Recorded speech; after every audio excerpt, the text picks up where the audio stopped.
Hey guys, Attila here from SOS.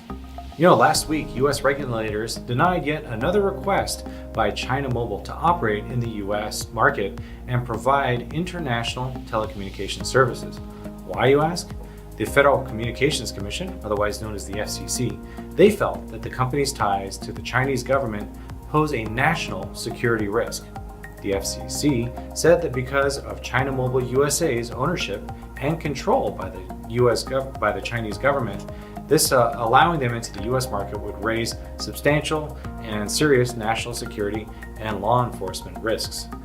Now, this decision brings the Chinese telecom giant's 8-year effort to crack into the US market to an end. But it wasn't really a surprise, considering FCC Chairman Ajit Pai had publicly opposed the company's application just last month.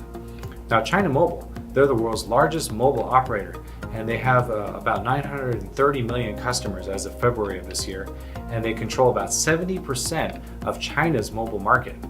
Now, the Chinese first filed an application for permission to operate in the US in 2011, and the 5-member FCC board said in a statement that their decision was made after extensive review and close consultation with national security and law enforcement agencies. Now, this marks the first instance in which executive branch agencies have recommended that the FCC deny an application due to national security and law enforcement concerns. Now, this decision should come as no surprise, considering other Chinese tech firms such as Huawei and ZTE have faced stiff resistance from US government agencies. Now, they get described often as security threats. Here are some recent examples. ZTE came close to collapse last year after American companies were banned from selling it vital components over its continued dealings with Iran and North Korea.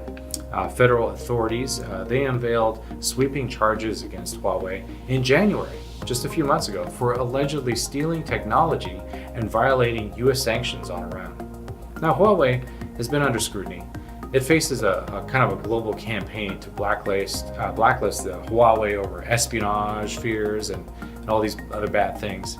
And Washington has barred Huawei from developing this new ultra-fast 5G mobile network in the US that you probably heard about, and it's blocked US government purchases of its services. Now, defense of intellectual property in China and getting fair access to that country's markets have been long points of concern for US tech companies. China is considered hard to fix problems when it comes to trade between US and China. Now, meanwhile, technology has become increasingly vital to the national security and to our economies at large. Denial of the China Mobile request came just as US President Donald Trump held out hopes of salvaging a trade deal with China, just hours before Beijing's negotiators were due to return to the bargaining table amid a sudden flare-up in hostilities. Now, since last year, the two sides have been exchanging tariffs on more than $360 billion in two-way trade. This has gutted US agriculture exports to China and has been weighing on both countries' manufacturing sectors. The International Monetary Fund also repeated its warning on Thursday that the trade battle between the world's top economies was a threat to global growth. Now, here's my takeaway for you. Now, while China may be vilified in Washington, it's well understood that the US economy, and for that case, most of the world's economies, rely on China's manufacturing capabilities. They are simply unmatched in this regard. For instance, while we may be teaching our kids STEM skills, China's education system has a strong focus on grooming and training their younger generation for manufacturing and management positions. We depend on them, plain and simple. They make us the technology products we now enjoy and depend upon for our daily living. What I recommend is not paying too much attention to the news that makes China out to be the big bad guy. We all know we depend on them.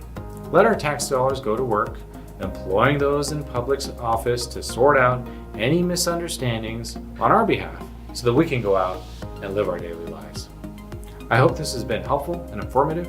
If you like our channel, feel free to like us below or pass this on to a friend who you think may find it of benefit. I'm Attila with SOS. Aloha.